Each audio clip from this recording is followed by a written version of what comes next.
Thanks very much. It's a real pleasure to be here. And before we launch into this really important conversation at the pointy end of the summit, let me too acknowledge the Gadigal people of the Eora Nation, and I pay my respects to Aboriginal people who have looked after and for their great custodianship of country. And when we think about housing and the legacy of white settlement and colonisation and what that's meant in terms of land removal and the ongoing impacts of that for the traditional owners of Sydney, I think it's very salient that we pay particular respects and acknowledge the leadership that people like Yvonne Weldon of the City of Sydney Council and the Aboriginal Land Council and the Aboriginal Housing Company and the work that they have done to raise the prominence of those housing legacies in Sydney and also many of the ways forward. And I'm also very mindful of Professor Michael McDaniel's comments this morning, just acknowledged, and his very generous invitation to us to think about the implications of kinship and caring as part of our discussion, and very, very pertinent when it comes to housing. So we've got 40 minutes to have what we've been invited to engage in a frank and fearless conversation about housing. We've been asked whether it's realistic to expect climate-resilient homes that are accessible to jobs and affordable to people across the demographic spectrum, and indeed what the key levers to achieve that vision for government and beyond might be. We're lucky in this panel to have been preceded by some very eminent speakers, including Eliza Owen, who really diagnosed Australia's problems in housing problems in big picture. She told us of the declining rates of home ownership and how those rates have particularly declined amongst low-income earners in Australia overall, in Sydney in particular. She reminded us of the escalating crisis in rental affordability, not only the cost of rents, of course, but the availability of rental supply. And she also explained to us how critical that is as we look to people moving into retirement, potentially no longer able to expect to retire in home ownership, and the significant social and economic consequences that that will mean for us in Australia. We also had some high-level housing solutions. In fact, the economists seemed unanimous that tax reform, while we're talking frank and fearless, that tax reform is universally a good thing when it comes to Australia's housing problems, and well overdue. Eliza said that the first thing that we could do to make an immediate difference would be to increase the availability and the rate of Commonwealth rent assistance to help private renters. And we also heard, of course, all of our speakers saying that an increase in social and affordable housing supply was important, as well as some interesting, perhaps niche solutions like the reverse granny flat type of idea as proposed by our SGS planners. But we've got a panel here today who really represent the three different cohorts, I think, that are really essential to make headway on Australia's housing problems overall, and particularly Sydney's housing problems. We've got Wendy Hayhurst, the CEO of the Community Housing Industry Association Australia, which is the peak body representing the non-profit community housing organisations nationwide. We've got Tom Mackellar from the private sector, Managing Director of Development Lendlease, who's responsible for leading around $20 billion of development projects across gateway cities such as Sydney in Australia. And we've got Rebecca Grasso, Director City Growth of Campbelltown City Council, who's responsible for growing the economy, sustainability and resilience and, of course, cultural identity in Campbelltown.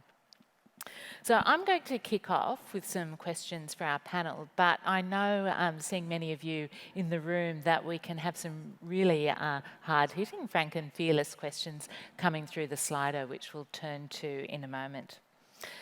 Wendy, In your role as the CEO of Chia, you've got a unique national perspective, of course, as well as a sense of the key housing issues in Sydney in particular. Can you give us a diagnosis of the problem as you see it, but then tell us how the community housing sector might play a role in addressing it? Thanks, Nicole.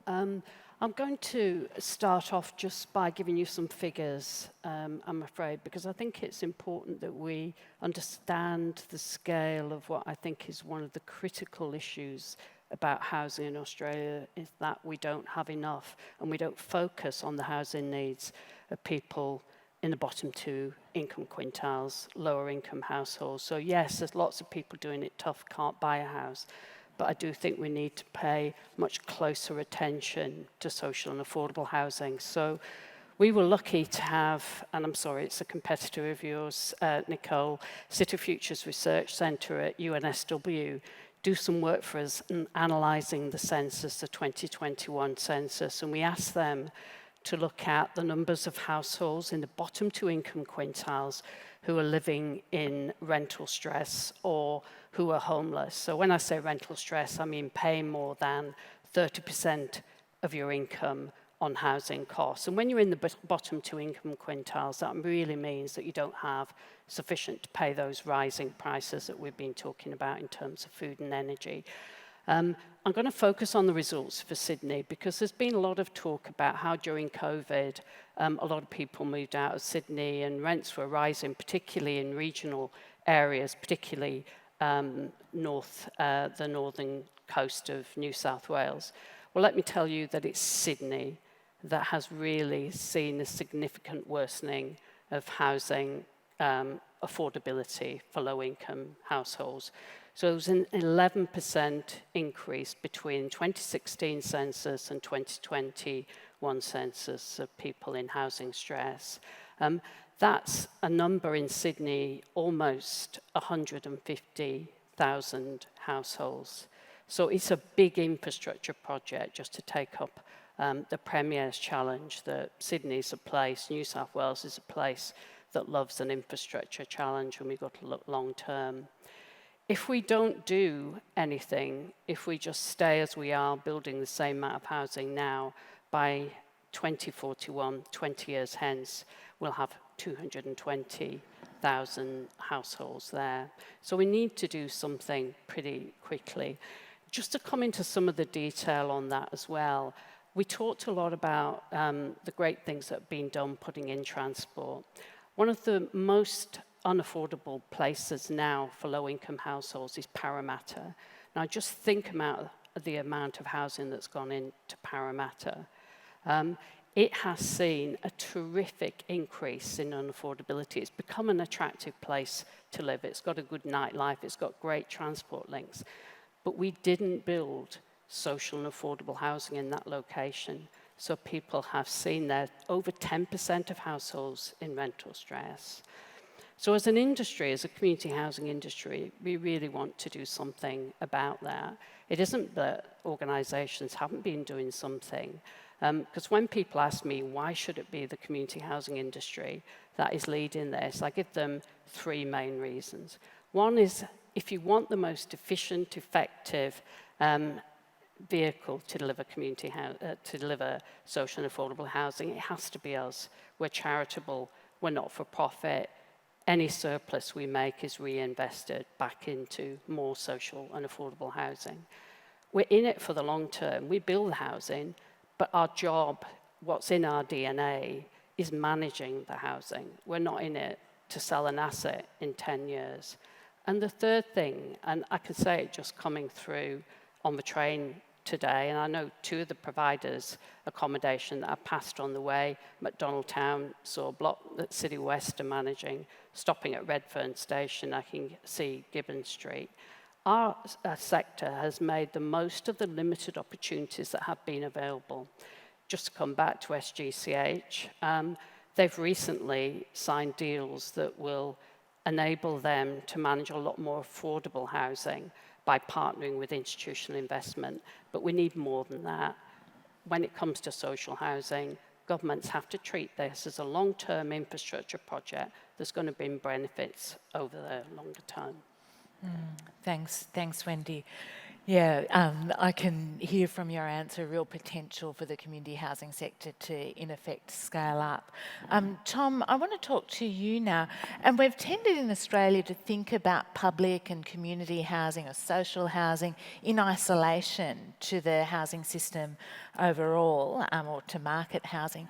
That's not necessarily the case overseas, is it? I wonder if across your career and certainly at Lendlease, some of the projects that you've worked on, for instance, in the United Kingdom, you could share some of your thoughts and some of the experience in residential development around, I guess, particular projects that involve affordable housing, and, you know, what you see the private sector role might be in this space. Absolutely. So I think Lendlease, we have projects sort of not just in Australia but also in the UK, US and so forth, and we can really look at a number of lessons that are learnt around the world. I think Sydney ranks as the second least affordable city in the world. It has the second highest level of household debt as well in the world, so rising interest rates and so forth. We are putting a lot of stress in the system, and I think the conversation is really quite a way behind some of our peers across the globe. In our UK projects, really affordable housing comes front and centre of what we do. In some cases, we're delivering up to 50% affordable housing on our projects, but the norm is somewhere between 30 and 50% now, so it's just ingrained in what we do. If we look at really 4 things I think we can bring to Australia that would really help shift, and Sydney really needs to be at the front of this conversation. The first is setting measurable targets around the delivery of social and affordable housing in any new development project. So we have said 30% would be a great number to start with. And really, that is to drive a diverse mix of housing on all new developments so that you create cohesive communities where there is a range of housing options for people within those new communities. The second is really a social and community acceptance that this is not a problem that you can push away from your community. It needs to be ingrained in every different community across Sydney. So the burden of mixed housing can't be pushed away, despite, I think the Premier sort of avoided that question. But I would see that this should be something that we see right across Sydney, not just put in new parts of Sydney. So really a social acceptance around that. I think the third piece is a really radical shift away from maximising land value when governments are procuring developers for sites. They really should be procuring social outcomes, and what is that dividend that is given back to the community in the form of, we would say, housing, and housing should be the primary driver. How much housing, and in particular social and affordable housing, can be generated from government land. That's really the third thing. And the fourth thing is really setting a very high bar for sustainability standards on new housing. One of the biggest costs, rising energy costs, that does affect people in affordable housing disproportionately from others. If we can create great housing that has a low cost of living in there, that will start to address some of those challenges. So really, if we can learn those lessons and embed them in what we're doing in Sydney, I think we start to tackle this problem, but it is a big problem that's not going away in a hurry. Thanks, Michael. You wouldn't think that it would be frank and fearless to suggest things like 30% affordable housing, spread it across the city, have climate expectations and stick to them in new development. But sadly, that's the situation that we're in. So thank you for those remarks. Rebecca, I want to turn to you now. Obviously, local government is absolutely key here, and especially councils like Campbelltown on the edge of, Sydney's growth centre, with a focus primarily, of course, on greenfield growth, but then that real challenge around renewing many established areas that are very diverse communities, and in many cases the legacy actually of poor planning decisions in the past. Can I ask you if you think we're getting better at doing greenfield development in Sydney now, and or in tackling some of those legacy issues that we've got in established communities? It's an interesting question. I would say marginally we have gotten better. We've certainly talked about improving some of those developed areas in their own context, so thinking about better planning for sustainability and so forth. But we haven't addressed them in their connection with their connection even within Western Sydney. So when I think about the challenges that we're trying to solve around housing, it's not just about shelter, and providing housing is not going to be the panacea for improving social outcomes for the people that we're seeking to. It has to be connected with things like transport, access to services, access to education and health, but very importantly, access to jobs. And unfortunately, a lot of the new greenfield developments aren't realising that connection of people with jobs. So one of the things to really consider is how we actually maximise the existing metropolitan centres, and particularly where there is existing infrastructure, to be able to build density there, but build it in a way that is actually going to enhance communities. One of the challenges, I think, with people's perception, I think that's another challenge that we have with solving this big challenge, is that people perceive a lower quality of life or a lower sense of well-being when it comes to living in density, and that is absolutely not the case, and that's very well demonstrated overseas with good planning. So we need to really thoroughly consider what are all of those other livability aspects when it comes to thinking about housing. How is it that we encourage people to think about things differently, and then how does that actually influence market demand as well? Greenfield is a challenge and will continue to be a challenge because we cannot keep up, we cannot follow with the infrastructure that's needed. It needs to proceed. And when it comes to creating business cases around infrastructure, it's about trying to demonstrate existing demand, let alone where we might be heading in the future. Campbelltown is a really interesting case study in that there are a number of very recently announced new greenfield sites that are not just in Campbelltown but serviced by Campbelltown as a metropolitan cluster.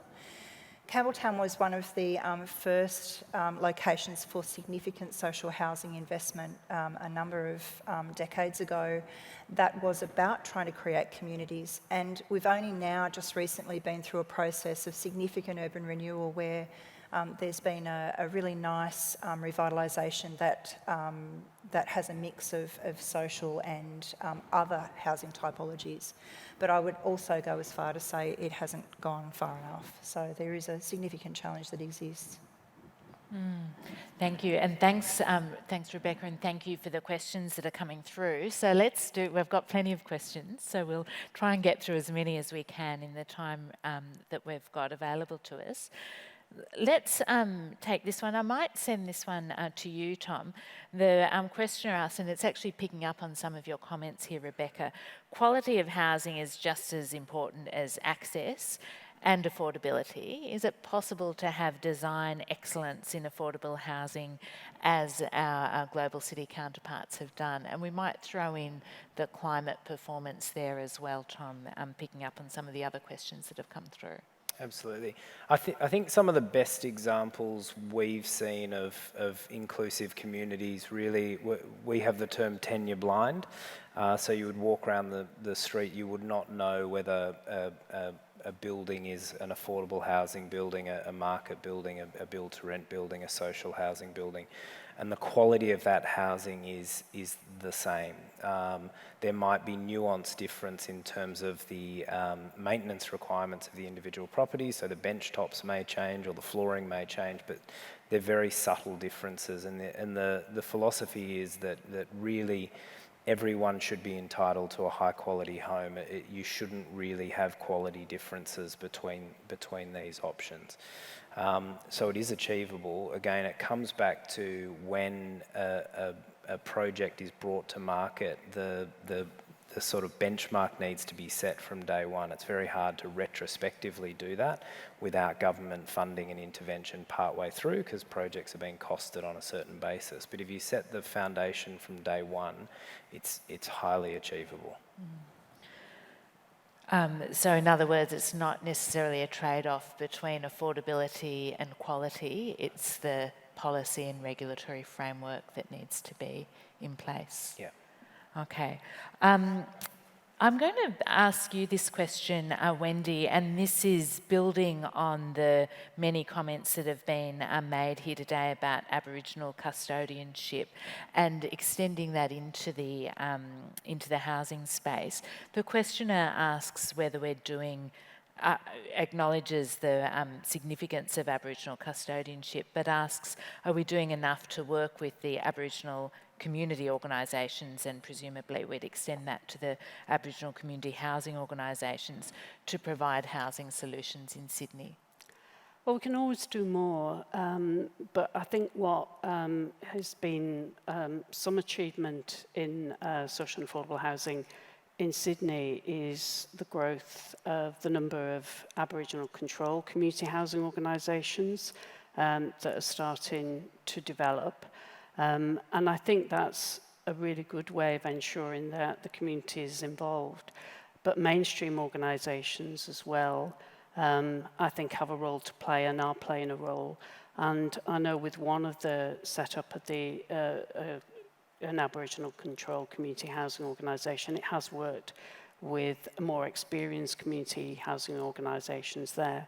But make no mistake, the numbers of Aboriginal people who are in those figures I quoted are far higher than they should be as a proportion that they are in the population. So I think it would be, it's a great thing to do to involve more in the community. And I think going back to Gibbon Street, there was a recognition that that block was built in Medfern with all the cultural associations, and allocations there have been, a high percentage of those allocations went to Aboriginal people. Thank you, Wendy. Rebecca, we've got a question that I must direct to you as our local government person on the panel. Do we need to rethink apartment living so that it provides genuinely for families, so storage, second living areas, large balconies, etc.? And we've got another question that I might tie into that, and someone saying, are we just building too many two-bedroom, apartments in Sydney? Absolutely. I think that's one of the key things we need to think about. How is it that we not just encourage that type of diverse high-density development, how do we potentially incentivise it?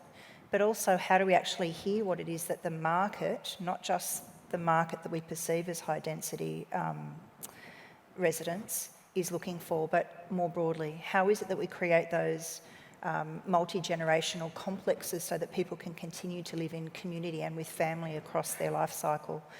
And I was thinking earlier about the second Pecha Kucha. They were all amazing, by the way. I was so inspired.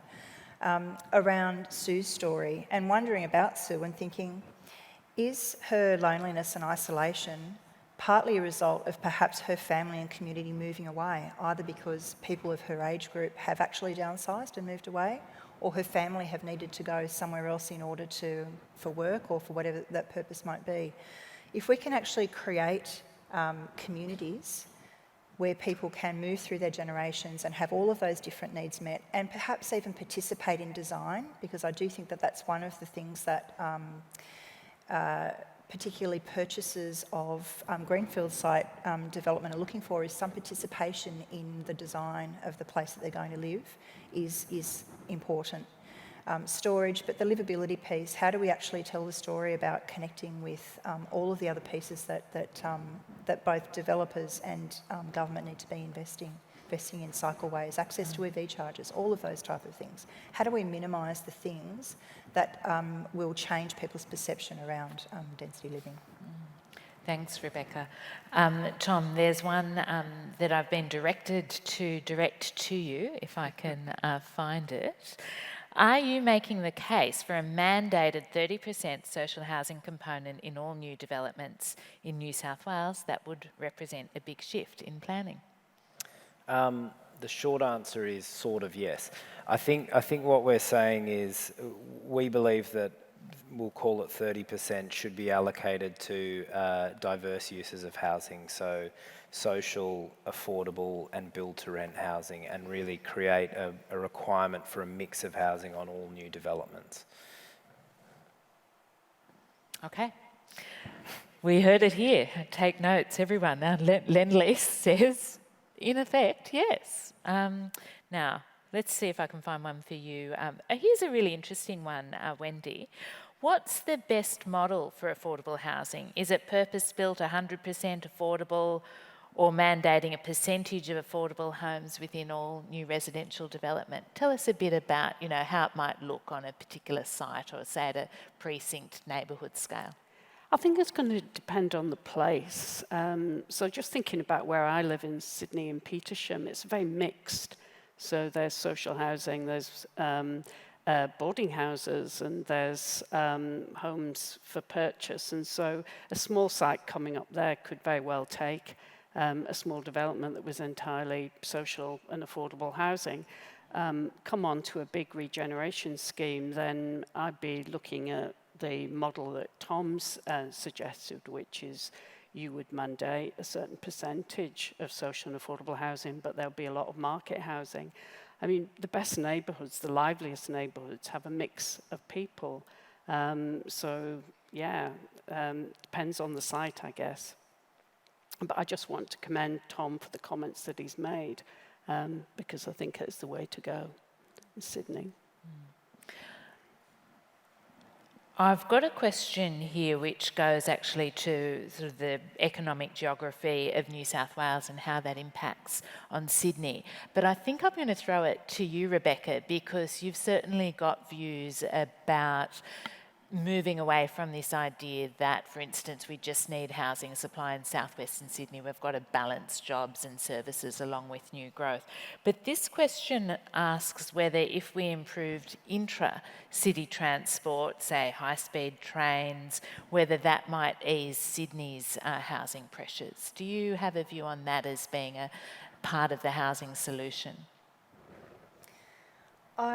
I really support the concept of greater interconnectivity across major centres, but also across Western Sydney as well. It's one of our biggest challenges. Just if we are going to realise the economic opportunities of the airport, for example, and we're talking about all of the additional residents that it will bring in, the additional jobs, it's access to all of those things. I think that's it's critically important. But what we don't want to do we need to think about where people need to move and why they need to move. The last thing that we want to do is create dormitory suburbs. So we're seeing that happen in some places where that's fantastic that there's high density being delivered around transport nodes, but those people are still travelling a good half an hour for a job, at least. So how is it that we actually use transport to stimulate to local jobs as much as moving people, not just for work, but for leisure to other places as well? We don't want to create insular communities where people don't move, where people don't travel, but we want people to have the choice. And by improving transport, whether that's within or beyond, it's providing people with choice. Building on that, Tom, a number of people are asking for more information about some of those international models that you might be familiar with. That's always been our dilemma in Sydney, hasn't it? Whenever we improve accessibility or public domain or invest in infrastructure, housing demand increases, and we see, at best an increase in rents, at worst actually displacement and gentrification. So what are the models of actually getting that magic, pudding of great accessibility, well-designed places, but maintaining affordable homes near jobs? I think, and I must say Sydney is doing a lot of this already, so that they have done a lot of work in this. But where new infrastructure projects, if you take projects like Sydney Metro are going in, plan the development that surrounds those stations on day one and make sure you aim to deliver those outcomes in line with the delivery of the infrastructure, so that you are not left with a train station to nowhere, but also you get the housing supply in as quickly as possible around those transport nodes. So as much as we can integrate that development into the station development as better. That's an example of how we address those type of issues. Thanks, Tom. We've got a question here that talks about climate change, and it's right down the bottom, but I'm going to elevate it because I think it's really at the pointy end of where we're at in Sydney, and I'm going to ask you, Rebecca. We have certainly talked about dealing with our carbon footprint and trying to move to net zero, but how do you think we can balance our affordability concerns with climate resilience and preparedness, and even adapting to the risks of natural disasters, high heat, and issues like that we're already experiencing, Rebecca? Wow, I think that could actually be a summit in itself, really. There's a lot in that. I think that from a planning perspective, there are some simple things or simple concepts that are trying to be embedded now that will help enhance that. If I think about the biggest challenges that we have around reaching net zero, one of them is absolutely people's need to move and transport. The emissions around particularly motor vehicles, but other types of transport. If we can bring people closer to jobs, or homes closer to jobs, or jobs closer to homes, that's a really significant movement. So without even thinking about physical planning of housing or construction methods, even if we're just thinking about reducing the people's need to move is a start. Thanks, Rebecca. Wendy, let's get into some of the social issues that surround housing, and we've got a question here about older women, noting that women over 55 are the fastest growing cohort experiencing homelessness and risk of homelessness. What specific interventions do we need to address this type of a problem? Well, I mean, older women are no different. I can say this as being one, to younger people in what we want.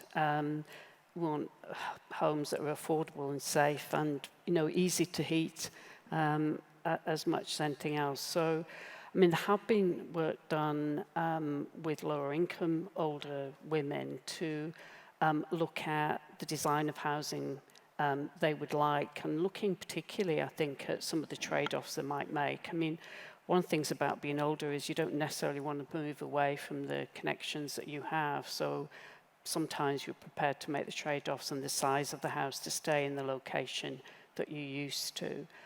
So there's potential there. But, singling out sometimes older women as needing a specific type of housing is not particularly helpful.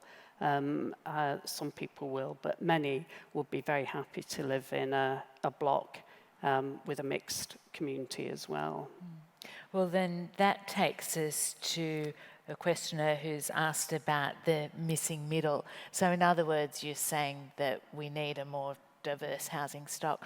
Tom, can you talk to us about this missing middle? I'm not sure, if we all have a common sense of what that might mean, but certainly there is a sense that we've failed to diversify the housing stock in Sydney, and that actually it might be middle, sort of lower rise, medium density, maybe more townhouses. Do you see that as part of the solution, or do you have a comment on why we haven't been able to deliver that really very much in Sydney? Yeah, I think the development is orientated to highest price wins at the moment, and that is not. That's why we're having some of the issues that we have. That drives certain density outcomes. It drives certain unit configurations and so forth. So you are getting a propensity of 2-bedroom units because they're easier to sell and they move faster. So I think the other thing we haven't sort of discussed yet is build to rent and that whole sector, but that is one of the interventions in that middle piece, that you are again mandating on new projects all through the planning system that a proportion of the product needs to be rental accommodation that helps different people occupy those things. So again, in precincts we're doing across our portfolio internationally, we often use a rule of thirds. So a third is social affordable, a third is build to rent, and a third is market housing. And that at least creates a really diverse offering across those. In terms of tenure types about townhouses or units and so forth, I think again that will become dependent on the individual projects, but we should be encouraging those mix of offerings as much as we can. On the build to rent question then, I might take that invitation. We've certainly got a question here about build to rent, but perhaps the more pressing question in relation to build to rent is student housing. Does any one of you want to hazard a solution for the current and impending student housing crisis that we're experiencing in Sydney?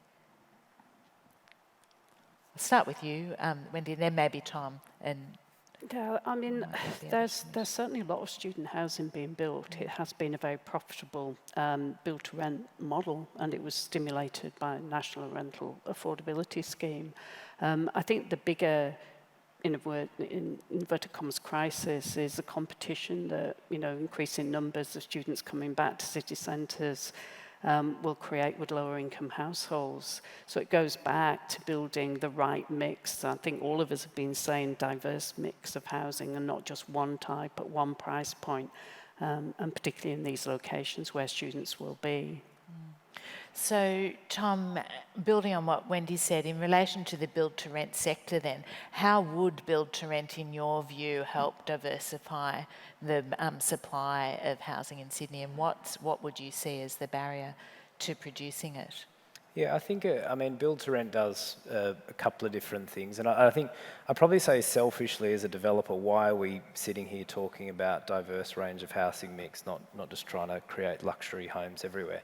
It speeds things up. So it gives us a much wider customer base that we can provide housing to. So that helps us go faster. The product gets absorbed into the market faster. So that is our interest in why we're pushing for this, along with we think it creates a much greater project and a much greater city. But with build to rent, again, what makes it viable, I think, is that it can help speed projects up. So you can, in parallel with delivering a traditional on-market apartment, you can at the same time deliver a build-to-rent apartment. So you've got two buildings going at once, not waiting for the one apartment building to sell through before you start the next one. So it makes it go faster, which is great for us. And I think that the market acceptance of build-to-rent will take a long time in this city, because the actual service provision of rental accommodation is quite good here. Properties are well managed. If you go to London as an example, if you are renting there, it's not a great experience today, but the new build-to-rent sector is providing a really professional service for people that want to be renters, and there is a big growing cohort of people that have made the decision they don't want to own a home, and they do want to rent, but they want to rent great accommodation. They don't want to just be, beholden to a landlord all the time. Okay. All right, I'm mindful of the time. I'm going to exercise the chair's discretion and throw you all a final question. We'll start with Rebecca. And look, we're down to the clock, but so is the current term of this government. We've got an election coming up. What is the one thing, Rebecca, that you would like to see promised or delivered by the next New South Wales government? Oh, wow. In relation to housing, So much. of course. I think the conversation around targets is really important. And when we think about measuring that targets for impact, making sure that we've got the ability to consider, obviously from a political and an industry perspective, how we make sure those targets are actually meeting the social outcomes that we're after and are just as needed. So I think we need to be having a constant conversation fed by data. Thanks, Rebecca. Tom? I think for us it's alignment around government departments and some overarching body. So if you look at, I know Benedict's in the room, but we have Tahi, we have Places New South Wales, we had Land and Housing Corporation, and the list goes on of government organisations that essentially control large portions of land and trying to deal with all those different organisations, I feel is slowing down the supply. So if we can get some cohesion around those, that would be great. And Wendy? At the federal level, we've got the Housing Australia Future Fund, so I reckon that we'd like to see the New South Wales government turbocharging that for New South Wales and investing too. So something potentially like the Queensland Housing Fund, or offering to put a few more dollars into the Housing Australia Future Fund.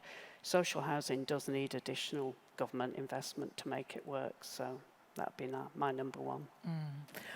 Right, well, that was a very fast, very deep actually, and constructive conversation. We heard from local government about the importance of thinking about housing not only in siloed senses, but in terms of our existing stock, our new stock, and the importance of balancing the quality of that housing with considerations around accessibility and affordability.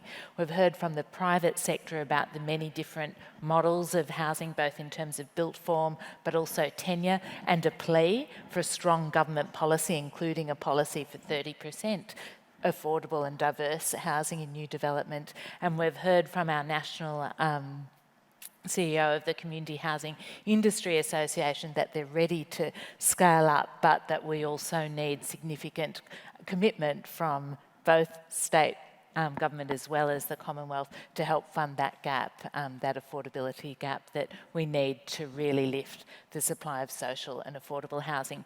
Thank you to our panellists, and thank you to our audience. Well, good afternoon, everyone. My name's Sue Halloran. I'm the Deputy Chairman of the committee and the Managing Partner of PwC here in Sydney, and we're absolutely delighted to have you all here with us today. Firstly, can I thank our panel, Nicole, Wendy, Tom, Rebecca and Eliza. Thank you so much for an interesting discussion on housing. We had a number of different perspectives there, and we agreed on a lot of things. Quality housing is the right of every single person.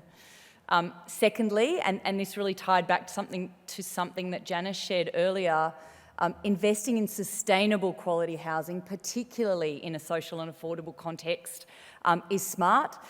It allows accessibility, and it also helps with the cost of living. And finally, that it's possible. Tom was pretty clear, actually, and succinct. Lendlease do this overseas. There's some fantastic models of where private developers partner with the government.